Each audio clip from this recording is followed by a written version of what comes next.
Yan, may Philippine Coast Guard tayo dito. May Coast Guard na sorry. Yan na pumunta dito mga babayan. Ayan, oh.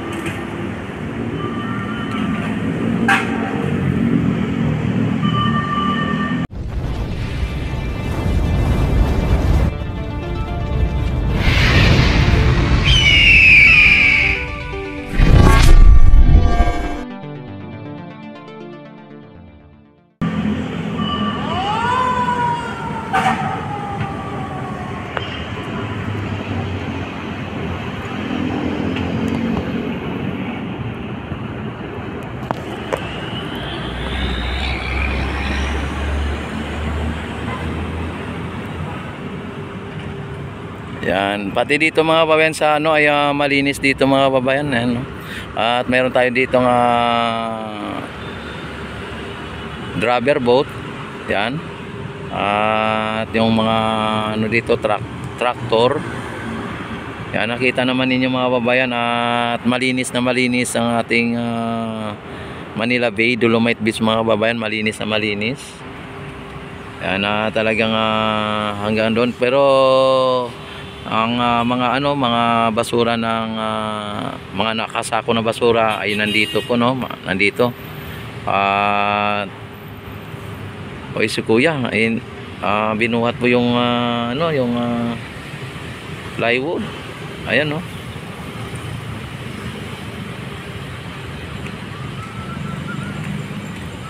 Yan po yung mga dragon boat mga babayan. Ayan, talagang po sila dyan.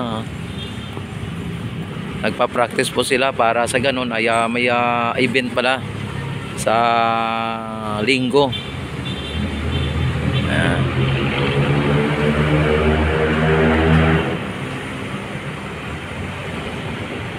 Hindi lang tayo masyado makaano ka mga kababayan, kasi ang init mga kababayan, ang init.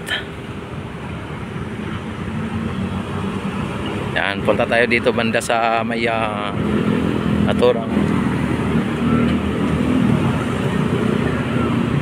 opisina ng DNR po ito mga babayan ito.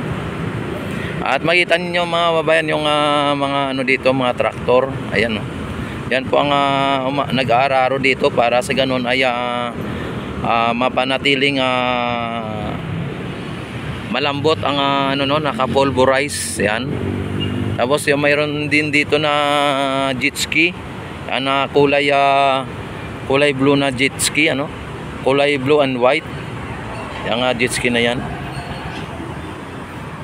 Yan, at lang dito, naka-park lang dito.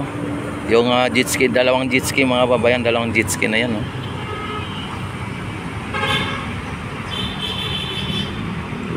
Yan. Yan, sana all may jet ski mga babayan. Tapos may portalit dito. Ay si ate. Yan, shout out mo natin.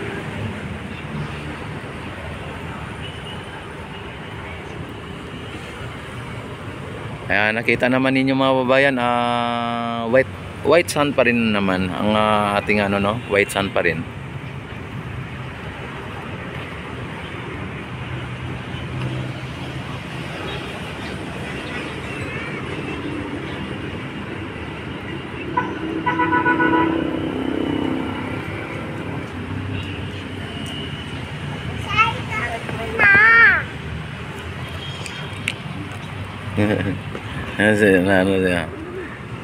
Hello. Shout out muna. Yan, shout out muna daw. Ayan.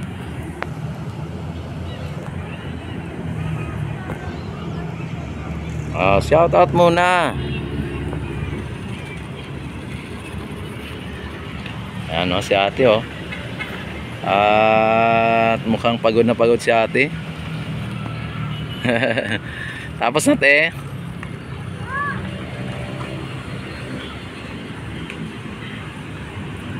Yan po, talagang po dito sa ating Manila Bay, Dolomite Beach. Ang linis na ng Manila Bay mga kabayan, ang linis na ng Dolomite. Yan kaya nga po wala na po mga nag-volunteer kasi nga po ang linis na dito.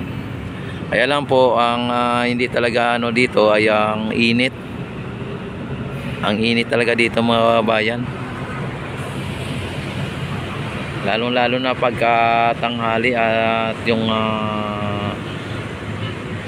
talagang hapon ano. Yan. O sila ate dito nagano sila dito sila namamasyal. Yan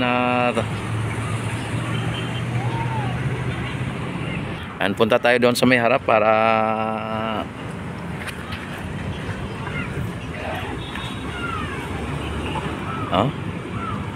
yung iba dyan sa gilid na silong sa may mga halaman. Alam nyo po ba mga kababayan, itong mga halaman na to, itong mga halaman ng mga bougainvillea na to ay pagka lumaki na po itong mga halaman na to ay gagawin po nila ay ilalagay po nila dyan sa gitna at magiging isang magiging halaman dyan sa gitna para sa ganon ay magiging silbi ng attraction o ganda ng ating Manila Bay. Tapos dagdag pa ng pag-protect ng mga namamasyal dahil sa tindi ng init. Kapag ito po ay naging malalaki na, tapos pwede na po ilagay dyan sa gitna, ay yun po ang balak dito sa mga bulaklak na bougainvillea na to. Yan bougainvillea. Yan. Kaya yung mga ano na to, mga paso na to, ayan, malalaki ano. Ang ating restroom dito mga bayan o public restroom o kubita natin ay hindi pa po, hello ma'am, ayan, hindi pa po pinapayagan na gamitin ng kung sino-sino at maliban na po sa mga senior citizen. Pag senior citizen po ay pinapayagan po para gamitin ano. Ayan si kuya nagpunta dyan akala niya pwede mag-CR ano. Ay kasamahan pala nila yan, kasamahan nila. Ayan. At ayan naman, nakita naman ninyo ang mga sangkatutak na tambak ng nakasakong basura mga babayan. At yun, ay talagang hakutin po yan sa sunod na araw ano. Isilip ko rin po kayo dito sa naturang dalampasigan para sa ganon ay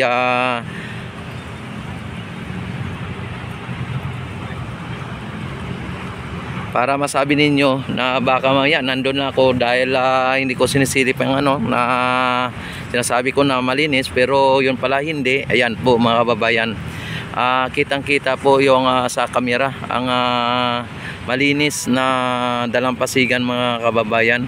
O si ate nagmumuni-muni. Ayan talagang nakita naman ninyo mga kababayan at napakalinis po ng ating Manila Bay, Dolomite Beach. Yan. Maging ang ating pinaka malapit sa yung pinakadalampasigan mga kababayan. Ayan ang ano natin dito, ang kinalulungkot lang po natin dito ay nagiging gray sand na po siya, gray sand. Yun. Pero malinis pa rin ang ating dalampasigan mga kababayan. Malinis pa rin ang ating tabing dagat kumbaga. Yan. O di ba?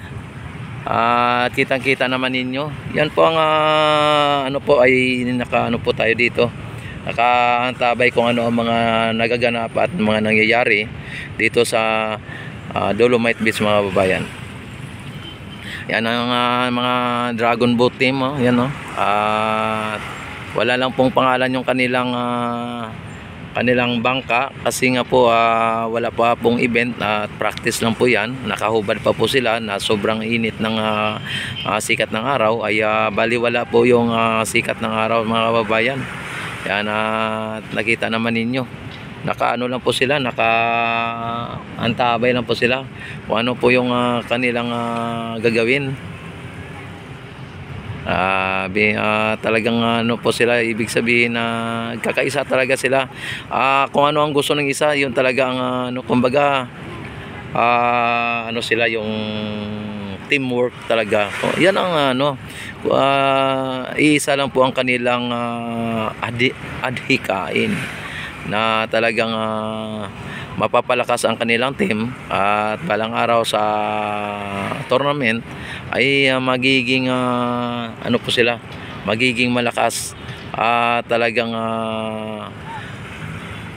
mapakinabangan nila po ang kanilang sipag at tiyaga, yung pagtsatsaga nila sa pagpapractice. Yun po ang kanilang ano, no, ayan, porsigido po sila, sa madaling salita ay porsigido po sila na abutin ang kanilang pangarap na balang araw ay magiging champion at maging delegado ng ating magiging isang delegado ng ating bansa, or sila ay gawing mag-participate sa ating Dragon Boat team sa Pilipinas, sa ano ng Pilipinas, ano.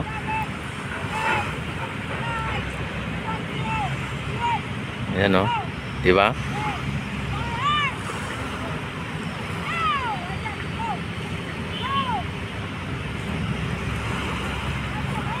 Grabe mga kababayan, yan po ang ano, no,